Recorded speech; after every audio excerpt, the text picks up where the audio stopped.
Myself, Miss Rachna Jain, Associate Professor, Department of English, Government PG College, Rajgarh, Alwar.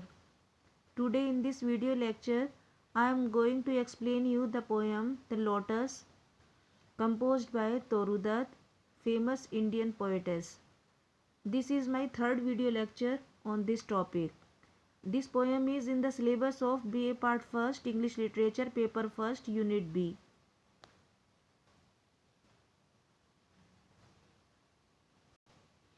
Students, this is the second stanza of the poem The Lotus.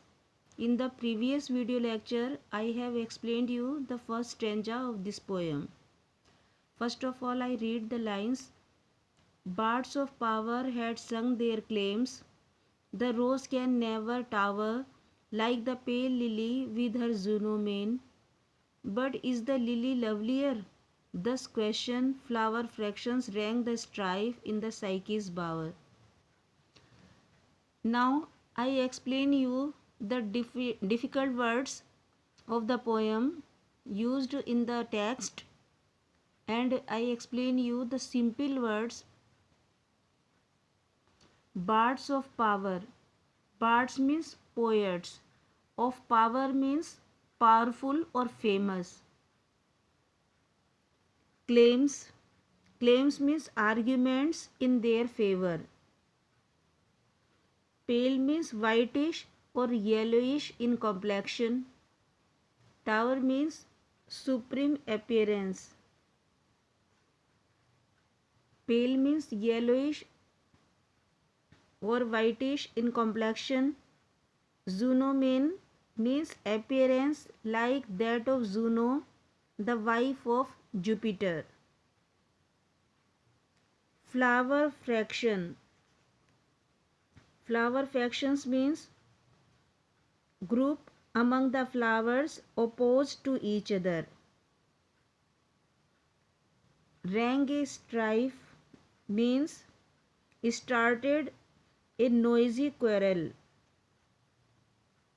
Psyche's bower means Psyche is the wife of Cupid, the god of love, and bower means her residence place.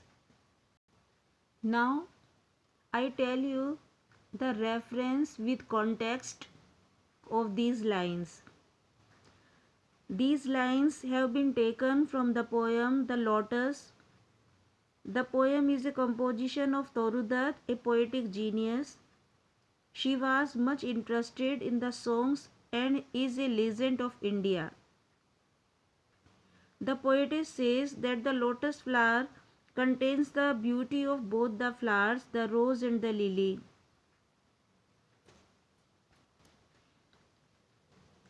In the previous lines, the poetess narrates a story relating the most beautiful flower. She says that once the god of love came to the goddess of flowers and vegetation, he asked her to give him the most beautiful flower, which might be called the Queen of Flowers. The claim of this title should remain unchallenged for that beautiful flower. So for a very long time the rose and lily claimed this title.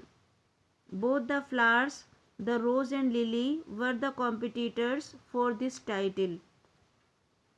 So here the poetess says that there has been a long battle between the rose and the lily to attain the title of the Queen of Flowers.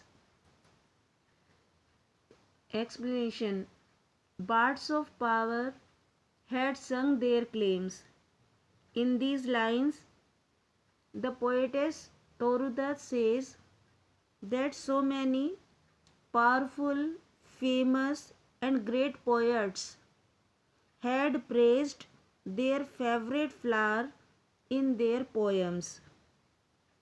It means that many powerful and famous poets have sung their claims. They composed poetry holding either of them to be the more beautiful of the two. So, the rose can never tower like the pale lily. So one opinion of the poet is that rose flower can never rise above the white lily. Tower means rise above. So some poet says that rose flower can never rise above the white lily. They are in favor of the lily, while some other says that the rose flower is more beautiful. The lily flower, Zoonomin, means appears like Juno, the wife of Jupiter, and hence it is very proud like her. Then, but is the lily lovelier? Then the question arises whether white lily is more beautiful than the rose, and thus the between flower factions rank the strife in Psyche's bower. Thus a dispute went on to exist in the bower of the Psyche, wife of Cupid. Which flower is lovelier, whether the lily or the rose? So in these lines, the god of love requested Flora, the goddess of flowers, to give him the loveliest flower of the world. The two flowers, the white lily and the red rose, have been rivals for that high honor. Many powerful and great poets have sung the praises of both these flowers in their poems, extolling their virtues. The god of love wanted to have a flower sweet smelling and the beautiful fragrant like the red rose. So some poets claimed that the rose could not surpass the lily, which was as beautiful as Juno, the wife of rain god Jupiter. The other said that the rose was lovelier than the lily. Thus a dispute went on to exist in the bower of Psyche, the wife of Cupid. So students, in the next video lecture I will explain you the remaining part of the poem. Now thank you for listening to my presentation. I hope you enjoyed it. Thank you.